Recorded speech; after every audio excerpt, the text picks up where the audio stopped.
태극기 집회보다 촛불 집회가 사람이 많이 나온다 이렇게 생각할까요? 이제는 그렇지는 않겠죠. 태극기 집회가 더 사람이 많다 이 정도는 관심이 크게 없는 사람도 이제 알지 않을까 싶은데요. 그런데 촛불 집회 여전히 50만 나왔다, 60만 나왔다, 70만 나왔다 그러잖아요. 근데 내 개인적으로 이렇게 관찰해 보기에는 2달 내내 큰 변화가 없이 그 숫자 그대로 유지되고 있는데요. 보도가 그렇다 그 말이에요. 저번에 11일 날은 총동원 그랬기 때문에 조금 늘어났다 이렇게 이제 보도를 하지만은 그렇다면은 이번에 촛불 집회에 이제 정치인들이 좀 참여를 했지 않습니까? 총동원 하면서 그분들 심경이 어땠을까요? 거기서 같이 참여해 보고 아마 그분들도 2달 내내 몇십만 모인다, 몇십만 모인다 이렇게 언론, 신문 등등에 봤기 때문에 여전히 많이 나오고 광화문을 꽉 빽빽하게 채울 것이다 정도 생각 안 했을까요? 아니면은 촛불 시위대 실제 모이는 실상을 잘 알고 있는 사람도 있었을까요? 아마 신문 방송만 보았더니는 마음속에서 수십만이 거기를 꽉 채우고 있을 거라 이렇게 생각했지 않겠나 싶어요.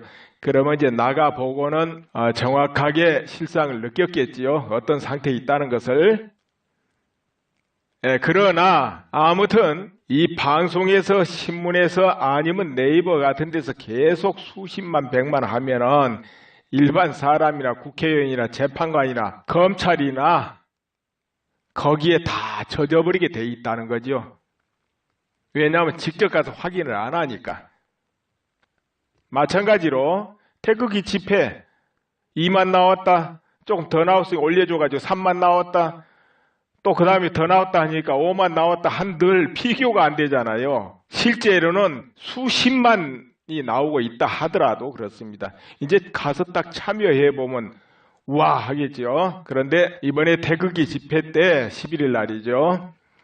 그때 시청 앞과 대한문 앞을 가득히 채우고 그것도 빽빽이 밀집해가지고 아예 사람이 다닥다닥 붙었잖아요. 그리고 세종로 쪽으로 차벽까지 딱 채우고 그리고 남대문 쪽으로 쭉 다 그게 뻗어갔다 그 말이에요.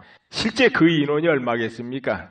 시청 앞 마당 대한문만 해도 광화문보다 훨씬 넓습니다.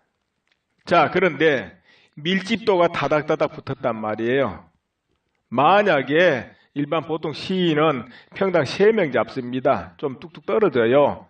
그와 같이 서면은 그 인원이 어디까지 덮겠습니까? 자, 이제 이 정도가 여러분께 이제 실상을 어느 정도 이제 말씀드렸습니다. 다 짐작을 하시면 됩니다. 그런데 11일 정도 그렇게 많은 인원이 나왔는데 어떻습니까? 언론에서 두려워하겠습니까? 안 하겠습니까? 그러면은 그 주변을 지키는 경찰들이 태극기 집회를 두려워합니까? 안 합니까? 아마도 두려워 안 할걸요? 그렇다면은 국회에서 그 태극기 집회 거대한 물결을 두려워할까요? 안 할까요? 앞으로도 저게 2배 될지 3배 될지 모르는데 그렇다면 검찰이 두려워할까요? 여러분 생각에는 어떨 것 같아요? 저거 처음에 촛불 집회 때 생각해 보세요. 방송 언론에 엄청나게 나오고 탄핵하야 할 때 촛불 집회 탁 벌어지니까 모든 사람의 피부로 몸으로 떨었다 그 말이에요. 당장에 실제로 국회의원 정치인들 입에서 촛불에 떨었다 그랬잖아요. 위협을 느끼고 왜 그랬을까요? 태극기 집회 아무리 많이 나와도 두려워하지 않는다. 왜 그러겠습니까? 촛불 집회는 촛불 집회의 그 특성 때문에 나는 그렇다고 봐요. 과거로부터 촛불 집회 성향이 굉장히 강했으니까 그것도 그거지만은 그 뒤에 모든 배경이 있기 때문에 두려워하는 거예요. 실제 배경. 그러나 태극기 집회는 실배경은 없잖아요. 모두가 국민 하나하나 모인 각계각층이 모인 실제적인 민이지만은 그 배경이 야기해서 그렇고 그 다음에 태극기 집회는 아주 평화적이잖아요. 그러니까 두려워 안 하죠. 당연히. 물론 표에 연결이 된 사람은 신경을 써야 되지요. 선거에 나가는 사람 표로 신경 쓸 거예요. 그러나 나머지는 신경 안 쓰죠. 자, 또 두려워 안 하는 이유가 또 있습니다. 뭐냐? 우선 스마트폰으로 정보를 접속하는 사람은 어떻게 합니까? 우선 턱 들어가면 네이버부터 들어갈 거예요. 네이버. 그럴까요? 안 그럴까요? 그럼 네이버 안에 그냥 메인에 정치 그쪽에 여기저기 언론사 많이 나오는데 그 언론사 80% 90%가 무엇을 말하고 거기서 이런 포털에서는 그 기사를 배치하고 오르고 내리고 이것이 자동으로 이렇게 조절된다 이렇게 말들 하죠. 자동으로 조절된다. 구글 같은 데서 특히 그렇게 합니다. 그런데 그렇게 된다면 또 그 기사를 최우선으로 메인에 앞에 뜨게끔 누군가 또 조작을 할 수 있겠죠. 접속량을 늘리든 어떻게 하든지 프로그램으로 예로부터 조작을 많이 해서 올리는 겁니다. 순위를. 이제 이런데 이런 부분에 바로 북한 사이버 부대 역할이 또 클 수도 있다는 거고 또 그런 거 있지만은 이런 것도 생각해 볼 수가 있습니다. 그 순위를 관리하는 관리자가 고의적으로 또 그렇게 할 수도 있다는 거죠. 아무리 프로그램에 의해서 자동으로 된다 해도 손을 댈 수가 있습니다. 그렇게 되면은 순위가 왜곡돼 버리고 왜곡된 그 기사가 최우선으로 전달된다 이거죠. 그럼 여론에 또 영향을 크게 미칩니다. 이제 이런 게 있어요. 이제 이런 부분에 의해서 여론이 왜곡되는 거죠. 그거 접속해요. 그럼 또 기사 읽어봅니다. 또 댓글 나오지요. 댓글에 인기 댓글, 추천 많은 댓글은 또 뭡니까? 우리가 네이버 담당자도 아니고 관리자도 아니기 때문에 그걸 알 수는 없지만 대충 사용해 보면은 이것은 정상적이 아니다. 이 인기 추천 할 수 있는 게 굉장히 많이 보입니다. 그렇다고 해서 그것을 증명하라. 증명은 못해요. 오래 사용하면 피부로 아는 것이지 그걸 증명을 못하지요. 그래서 우리가 짐작으로는 북한 사이버 부대가 흔히 말하면 북한의 해커 부대라 하죠. 이런 것 정도는 다 할 수 있는 능력이 있는가 보다. 이 정도로 여기는 거죠. 아무튼 비정상적으로 아무 말도 뜻도 없는데 추천이 엄청나게 달립니다. 아무튼 조금 있으면 추천이 그렇게 달려요. 보통 추천이고 뭐고 그렇게 글 하나 쓰면 잘 안 누릅니다. 5, 6, 7, 8, 9 뭐 그렇게 넘어가고 조금 많아도 몇십 이렇게 넘어가고 그런데 수백이 달려요. 그냥 여차하면은. 이제 그러니까 이것이 정상 추천이냐 이렇게 의심하지요. 실제로 몇 년 전에 인터뷰란 영화 뒤로 미국에서 중국에 있는 북한의 그 사이버 부대가 사용하는 그 라인 선들이 아니겠어요. 그걸 막아버렸다. IP를 막았던가 어떻게 했던 간에 그런 이제 말이 떠돌았을 때 일주일 내내 네이버고 다음이고 그야말로 청정지대로 바뀌었어요. 댓글이 깨끗했어요. 그야말로. 댓글이 없다는 이야기가 아니고 댓글 내용들이 전혀 달랐다는 거죠. 그전에는 정부를 비방하고 비난하고 욕질하고 수없이 댓글이 많았는데 일주일 내내 그런 댓글이 완전 깨끗했어요. 그런데 그것을 내가 직접 나는 확인을 해봤어요. 다음도 들어가 봤고 그 다음에 주요 큰 사이트들이 있습니다. 유머 사이트도 있을 것이고 또는 뭐 주식 사이트도 있고 카페도 있고 네티즌들이 많이 모이는 그런 카페들이 종종 많이 있습니다. 여기저기 대표 사이트들이. 거기 가면 또 자유 게시판이 있고 또 그런 글 올라오는 게시판이 있습니다. 가보면 그때는 깨끗했어요. 거짓말같이. 그런데 그 효과가 없는 것 같지만 어마어마합니다. 왜 그러면 일반 사람은 일단 탁 댓글 보면 인기부터 보거든요. 추천 많은 것부터. 그렇게 보이니까요. 근데 이렇게 보고 늘 저렇게 보고 하다 보면은 거기에 젖어들어요. 이게 여론인가 보다 젖어드는 거예요. 누구 할 거 없이. 심지어는 그 기사를 올린 기자도 젖어들 거예요. 내가 볼 때 심리적으로. 자기 기사 올려놨는데 평 안 보겠습니까? 그런데 아래 평이 쫙 어떻게 달려보세요. 거기에 반하는 기사 얼른 쓰고 싶겠습니까? 네, 그래 가지고 여론이 알게 모르게 왜곡이 되는데 자, 이 속에는 재판관도 들어있고 국회의원도 들어있고 다 일반 국민 모두가 그걸 보는 거예요. 거기다가 뉴스 틀고 신문 떠들리고 방송 틀면 거기도 그렇게 나와요. 근데 주로 이제 스마트폰 가진 이들은 얼른 접속한 게 뭐냐면 네이버 쪽이죠. 그 영향이 엄청나게 큰 겁니다. 네이버 쪽이 알고 보면은 그렇게 돼 있는데 아무리 태극기 집회가 더 나왔다 해도 피부로 늘 느끼는 게 어떠냐 이거예요. 크게 두려움의 대상이 아니라는 거지요. 어찌 되었든 일반적으로 시위를 해도 얼마나 점잖게 합니까? 차가게. 그러니까 두려움의 대상까지는 아니라는 거죠. 근데 원래 시위는 평화 시위를 해야 커집니다. 굉장히 커지죠.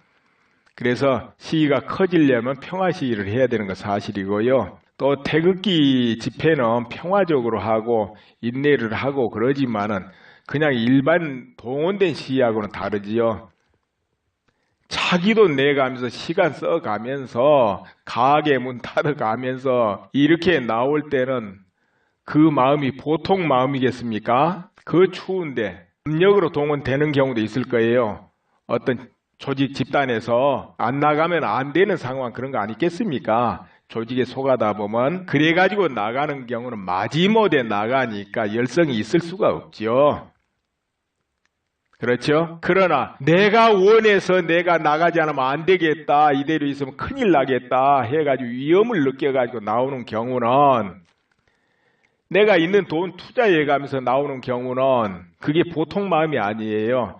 그러니까는 태극기 집회는 굉장히 평화롭지만은 그 내면은 완전 다른 판이다 이런 거지요. 이제 이런 것이 있어요. 겉에는 너무너무 평화롭고 또 다 평화를 사랑하고 자유를 사랑하는 분들이 나오기 때문에 실제로 질서 있고 평화롭죠. 아무튼 그러다 보니까 두려움을 안 느낄 수밖에 없다. 두려움을 느낄 수가 없는 것이다 이거죠. 그런데 이분들은 내하고 직접 연관 없으면 움직이지 않고 시위 안 하는 분들이거든요. 그런 경험도 많지 않고 그런데도 그 추운데 누가 오라는 것도 아니고 강제적으로 참여 안 하면 안 되는 것도 아니고 그런데 시간 내가면서 가게 문 닫아가면서 왜 나가겠습니까? 왜 거기 나가겠어요? 그 마음에는 안 나가면 안 되겠다 하는 비분관계하는 마음이 깃들어 있기 때문에 움직이고 나가는 거죠. 안 그러면 왜 나갑니까? 거기로. 평상시에 그런데 관심도 안 가지는 사람들인데.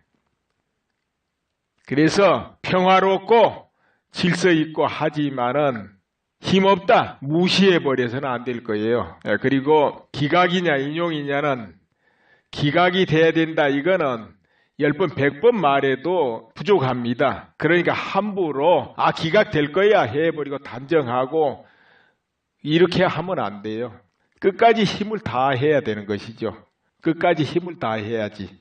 함부로 낙관하면 안 된다는 것이죠. 설령 기각이 될 거라 정해져 있다 하더라도. 또 정해진 것도 없고 이 세상은. 그렇죠? 그런데 여러분 어때요? 탄핵이 되느냐 기각이 되느냐 이건 중차대한 문제고 국가 운명을 결정하는 선이다. 나는 그렇게까지 봅니다. 그렇지만은 근데 기각이 또 쉬운 거 아니죠? 왜냐? 조금 전에 말했듯이 그 분위기 속에 있기 때문에 기각이 쉽지 않다 이런 거죠. 그러면 한쪽에서는 기각이 될 거다 이제 믿고 또 다른 쪽에서는 지금도 인용이 될 거야 이렇게 믿는 거예요.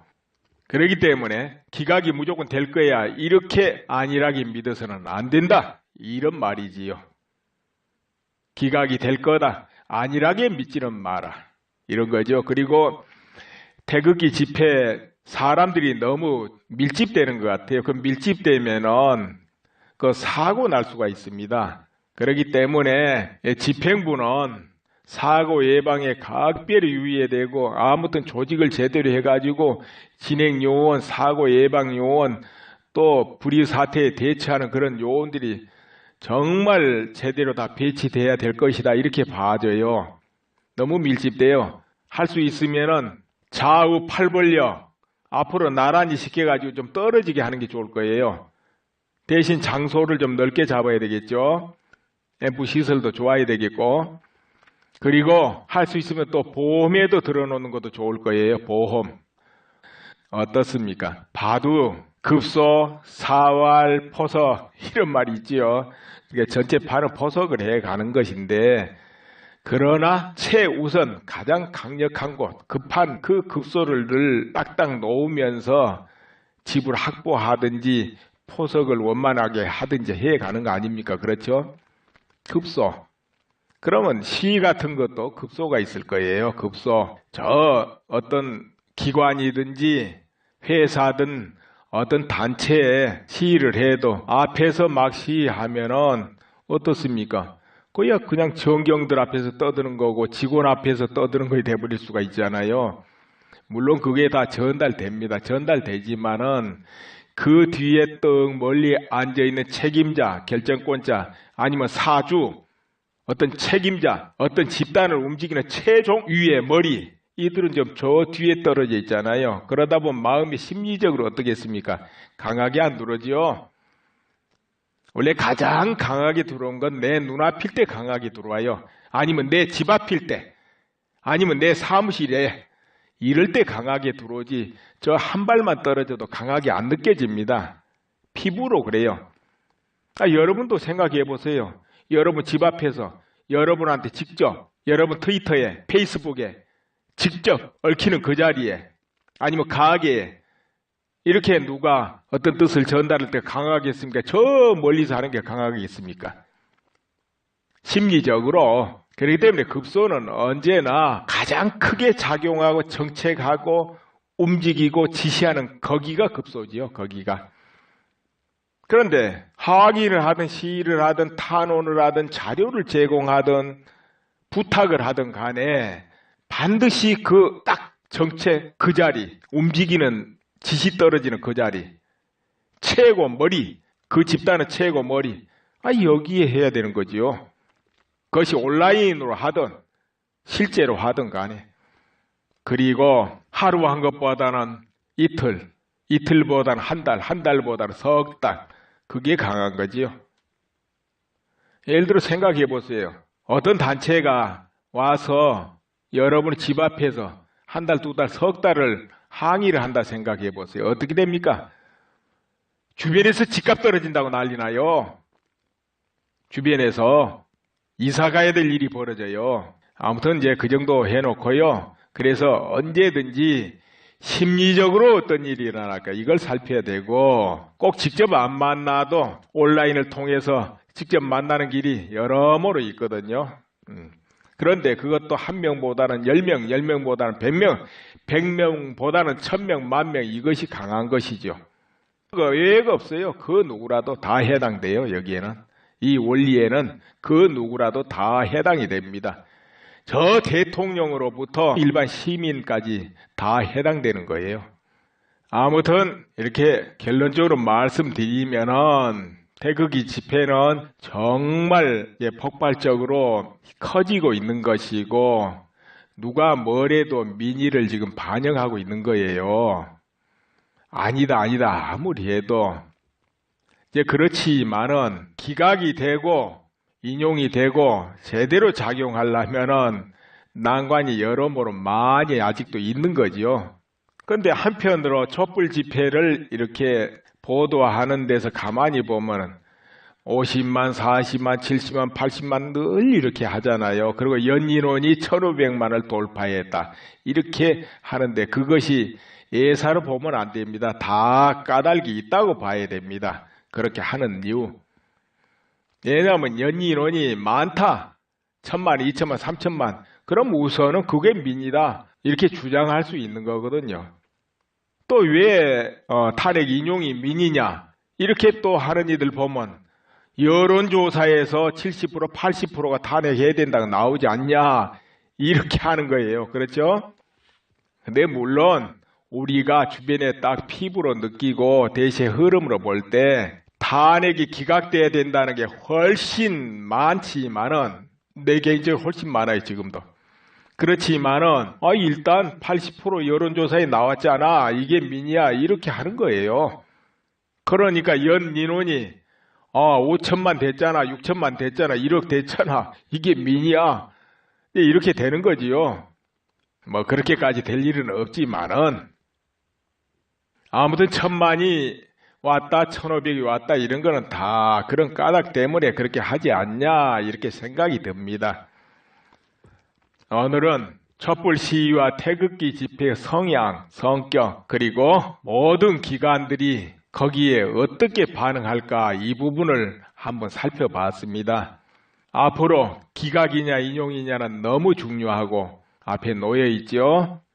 이건 고형태의 녹취록 아니면은 녹음 파일 이런 걸로 박 대통령 대리인단이 헌법재판소에서 그걸 가지고 변호하고 또 증인 채택도 더 요구할 것 같고 그러네요. 실제로 그것을 전부 좀 들어보고 파헤치고 확인하면은 시간이 좀 걸리지 않겠나 싶어요. 왜냐하면은 다 농담이라 그래 버리니까 농담인지 아닌지 또 살펴봐야 될 거 아니에요. 그리고 실제적으로 그런 사태, 행동 등이 이 탄핵 사태에 어떤 영향을 미쳤는가도 확인해 봐야 되거든요. 이제 헌법재판소에서 어떻게 하려는가 모르겠습니다. 예, 우린 지켜봐야 되겠죠.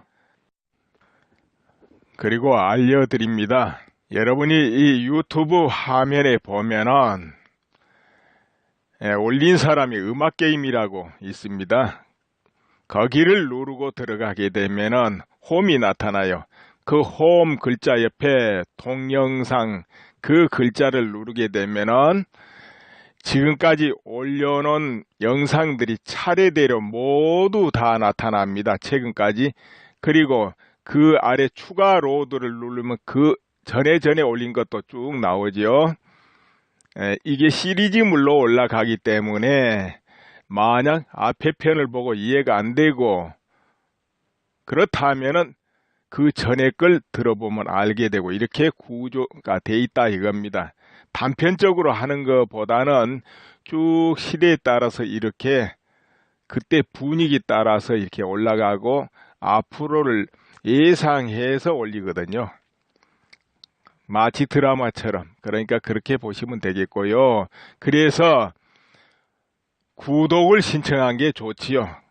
물론 구독은 무료 구독이에요. 그럼 구독은 어떻게 신청하느냐? 당연히 구글 계정 로그인 해야 되겠죠. 구글 계정 여는 거 모르신 분 있습니까 혹시? 물론 연세가 드신 분도 잘 모르겠네요. 그러면은 젊은 사람한테 해달라면 되죠. 우리 스마트폰을 사용하게 되면은 처음에 구글 계정을 열게 합니다. 지메일이라고 이메일 말이에요. 네이버 메일, 다음에 메일처럼 우리가 구글에서 하는 건 지메일이라 그러잖아요.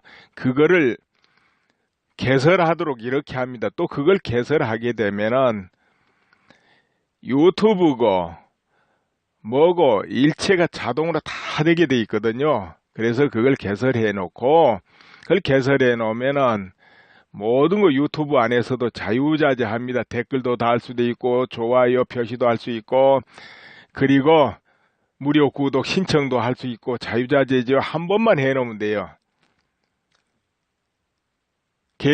구글 계정 한 번만 열어놓으면 된다 이거예요. 지메일 한 번만 신청해 놓으면 그럼 그 다음부터는 자동으로 열리면서 다 되지요. 그리고 또 편리한 게 여러 사람한테 이 영상을 보내서 같이 들어봐야 되겠다 할 때 그때 편리하죠. 그것은 화면에 보면 오른쪽 위편에 있습니다. 화면 안에 오른쪽 위에 쪽에 거기 화살표가 하나 있어요. 그거 딱 누르면은 카카오톡이다, 이메일이다, 페이스북이다, 뭐다 이런 아이콘이 나옵니다. 그럼 자기가 보내고 싶은 데가 카카오톡이다 하면 카카오톡 탁 누르세요. 누르고 들어가서 자기가 보낼 사람한테 전부 이름마다 체크해 가지고 탁 눌러버리면 다 가버립니다. 이메일로 보내도 그 이메일 열어서 하면 되고 페이스북이나 트위터도 그렇게 하면 돼요. 그런데 이제 여러 사람 보내기는 제일 좋은 게 카톡이죠. 카톡으로 보내면 됩니다. 이메일이나 이런 걸 한 사람한테만 보낼 때는 쓰고 또 내 계정이 올려야 되겠다. 내 트위터, 내 페이스북에 올려야 되겠다. 그때는 거기다 올리시면 돼요. 지금 여기는 퍼가기는 안 되도록 해놨습니다. 퍼가기는 뭐냐면 여러 홈페이지나 블로그나 갖다 막 올리는 걸 퍼가기라 합니다. 근데 퍼가기는 소스 코드 복사로 퍼가는 거예요. 그건 뭐냐면 유튜브 화면 딱 열어놓고 거기 마우스로 오른쪽 버튼을 탁 누르면은 거기 URL 퍼가기, 소스 코드 복사 이렇게 나옵니다. 소스 코드 복사를 해가는 게 퍼가기죠. 근데 그건 지금 닫혀 있습니다. 퍼가기를 열어놨더니 악용을 하는 이가 나타나요. 막 편집을 해가지고 엉뚱한 걸 집어넣어가지고 이도저도 안 되게 만들어버려요. 그 몇 명 때문에 퍼가기를 막아놨습니다. 그래서 퍼가기는 안 되고요. URL 복사는 돼요. URL 복사해 가지고 네이버 브로그 같은 데는 어디다 올리냐? 저 동영상하고 링크 하는 데가 있어요. 동영상 올리는 데 보면 링크가 있어요. 그 링크에다가 넣어주면 돼요. URL을. 그러면은 바로 브로그 안에서 동작합니다. 그러니까 일반 사이트에도 링크로 올리거나 아니면은 그냥 그 HTTP 주소 그냥 넣어놔도 누르고 들어가면은 유튜브와 연결되게 돼요. 이제 그렇게 그냥 퍼가는 거 그렇게 하면 됩니다. 그 여러 사람 볼 때 그렇게 하시면 되고, 자, 무료 구독 신청해야 되겠다. 그 경우야 간단하지요. 그 화면 바로 아래 보세요. 그 구독이란 글자 나올 거예요. 거기 옆에 눌러 놓으면 돼요. 그럼 구독 중으로 바뀌어요, 스마트폰은. 그러나 일반 PC 컴퓨터는 이제 구독 누르면은 거기 됩니다. 글자 누르면은. 이제 PC 컴퓨터는 공유하려면 구독 밑에 또 공유란 글자 있어요. 그거 누르고 들어가면 역시 카톡 나오고 트위터 나오고 다 나옵니다. 또 저 화면 중간에 화살표 나오면 그걸로 해도 되고요. 그 여러 사람 보내기는 그렇게 합니다. 그걸 뭐 공유라 하잖아요. 공유. 그리고 저 전에 올려놓은 것도 좀 봐야 되겠다 하면은 음악 게임 그 닉네임이잖아요. 올려놓은 사람 그 탁 누르고 들어가면 홈이 나타나고 홈 옆에 동영상 그 탁 누르면 됩니다. 그러나 이제 무료 구독을 해놓으면 언제든지 하루나 이틀마다 탁탁 올라오면 바로 신호가 들어오잖아요. 스마트폰에 동영상 올라왔습니다 하고 그럼 그때 보시면 돼요. 그래서 무료 구독이 편하지요. 그렇게 해 놓으세요. 그래 좋아요를 누르는 것도 내용 들어보니까 좋다. 그럼 좋아요 누르자 하면은 화면 밑에 그 아래 손 모양 있잖아요. 엄지손가락 위로 올라간 게 그 좋아요 아닙니까? 그거 누르면 되죠.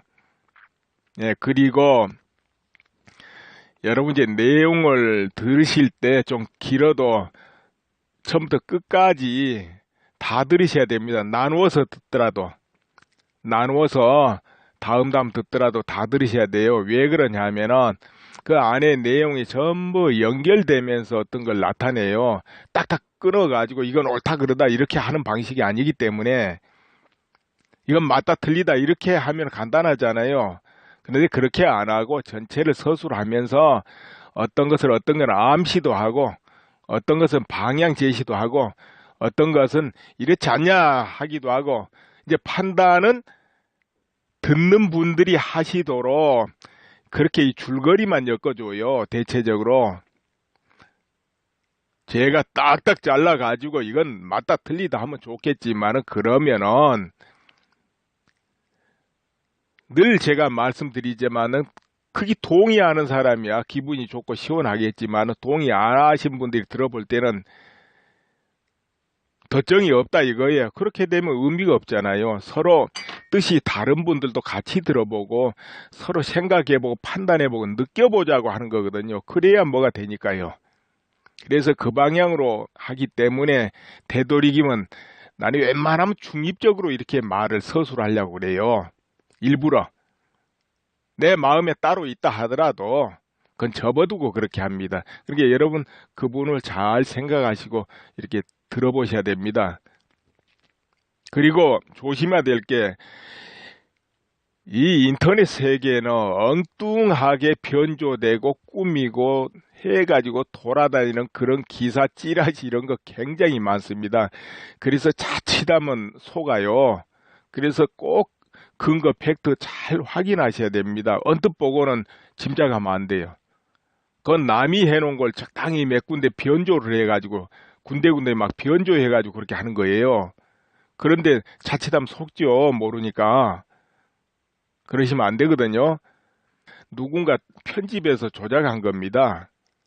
그렇기 때문에 잘 확인하시고 확인해야지 언뜻 거기 하게 되면 착각을 하고 그렇게 하면 안 됩니다. 그리고 댓글 다실 때 또 너무 극단적인 댓글은 자제하시고 그래야 됩니다. 예. 그러면은 감사합니다.